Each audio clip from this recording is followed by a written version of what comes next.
Good morning, guys, and happy Tuesday. Welcome to I don't know, what is it now? Day 6 of Elenum Music Online.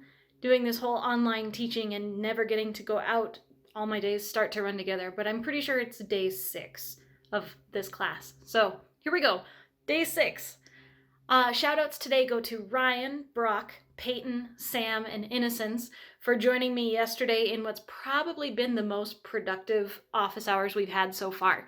We got together, had quite a few questions, and I think we got almost all of them answered. Did some screen sharing to make sure that everything was making sense. It was kind of cool. So don't forget, if you have questions, those office hours are a really, really great way to get those answered. You can actually share your screen with me. I can do the same so that you can see exactly what we're working on. As always, send me emails as well, but if you need some more visual, office hours are a good time to do it. Speaking of which, sectionals and office hours for today.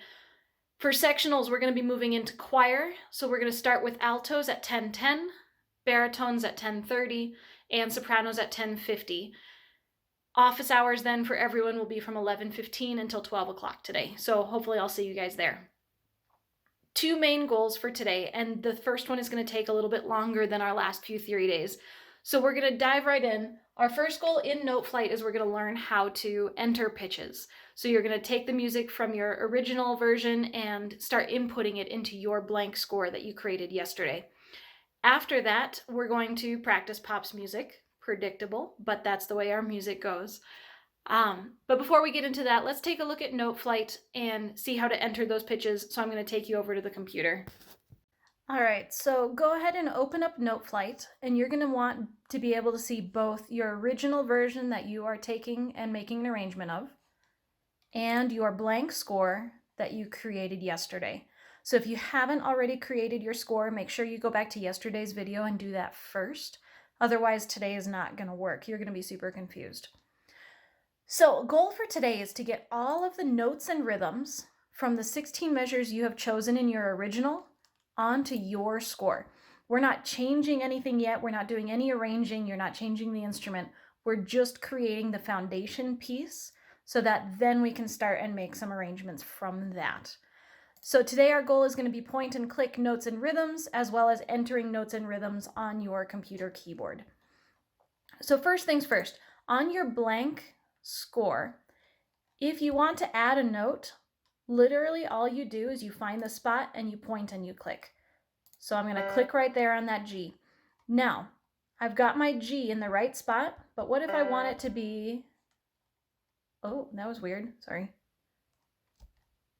So now I've got that G in the right spot, but let's say that I need that to be an eighth note. If you look at my original, these are all eighth notes, and what it input automatically was a quarter note. So I hit that G, now I'm going to go up here to duration and hit the eighth note. Voila, you have a G. Now I need a couple of those in a row, then I'm going to point and click up here for my high D, and you just continue, point and click. Now I've gotten to a weird spot. If you look here, it's tied over, and then it changes to a quarter note. First things first, I'm going to hit my tie button, also in that duration menu. And then I'm going to hit the D and hit the quarter note. The one weird thing to me about Noteflight is that you have to hit the note and then the duration. If you try and do it the other way around, it's going to mess up your notes. So always hit your note first and then change how long you want to hold that note. Now, if you're like me and you hate doing point and click, another way to do it is just by using the keyboard on your computer. Let's say I want to recreate that exact same measure. So I'm going to just type on my keyboard the letter G. Now it is a G, but it's awfully high. I want it lower. So then still with my keyboard, I just down arrow until it hits that G. Then same as before, you change the note duration, and I'm going to continue G, D, and that one's too low. So up arrow to my D, G, down arrow, G, D, up arrow. Now again, I want it tied to another D. That is a quarter note. So both ways will work. Point and click with the mouse, adding letters with your keyboard. Just remember that no matter how you do it, you always do the note and then the note duration. That's the important part. Now let's say we need a rest. That last note that I put there is a D. Let's say I actually wanted it to be a rest. Easiest thing to do is just hit the delete key on your keyboard. Boom, rest. I'm going to go ahead and Control Z that. Another way you can do it is if you enter a note, whether it's by point and click, you can hit delete, or if it's by adding the letter on your keyboard and then hit delete. Delete is your go-to button for anything that is a rest. Now the one thing to be aware of is when you hit that rest, notice my cursor is before the rest. You're going to have to right arrow to move to the other side of it, or use your mouse to point and click where you want the next note to go. All right, now last thing, let's say that you need to add accidentals, sharps, flats, naturals. I've got these notes here. Let's say that G right there, I actually wanted it to be flat. So I'm going to click on that G, see how it highlights in orange? And then I'm going to come up here to the pitch option.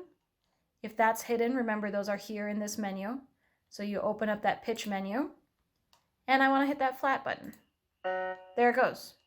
Now notice it put a natural there. It's because it only is doing that one note. So if you want that flat to carry through the whole measure, you're going to have to click on this one, give it a flat. The next one, give it a flat, and so on. Whatever flats you're going to want, whatever sharps you're going to want, that's the way to do it. Now if you're doing it as you go, let's say we enter a note here, then you hit the flat, it does that one right away. So then you don't have to backtrack and hit all those others. Whichever way is more comfortable for you is fine. So I'm going to undo all of these and just show you one more time. If I want to go through and hit my notes here, I can point and click, change the duration, or I can type on my keyboard using the arrow keys. I can add my ties up here, change my duration, but it's always note first, duration second. If you look at my original score, I've got extra stuff here. I've got pedal symbols, I've got these fancy little star things, I've got repeat signs. All of those I want you to ignore for now. Just focus on your notes and your rhythms. That's it for today. Because when you start creating your own arrangement, that's when you get to decide, do I really want pedal? Do I really want a repeat sign? That's when you get to become the person in charge. So for today, notes and rhythms. For a future date, we'll add extra symbols. This note entry can take some time. So take your time with it. Make sure that you're feeling comfortable. Once you've completed your 16 measures, then what I want you to do is share both this hyperlink for your original and the hyperlink for your new arrangement. You can just add those as links in the comment section on the question on Classroom so that I can see both of those and give you some feedback.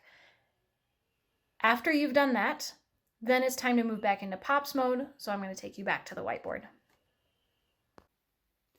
Now that you have all of the music inputted into Noteflight and you shared both the links to the original version and your version, we're moving back into Pops mode. So yesterday I got almost all of the parts for the Michael Jackson hit mix uploaded.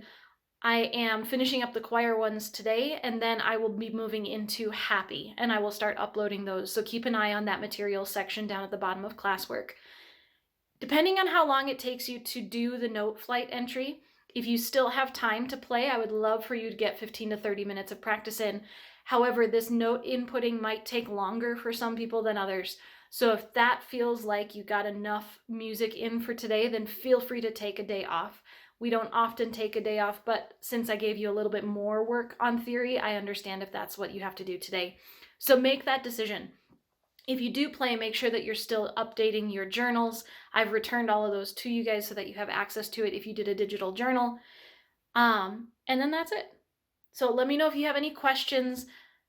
I'm always here for office hours, but I check email frequently as well. So either way works.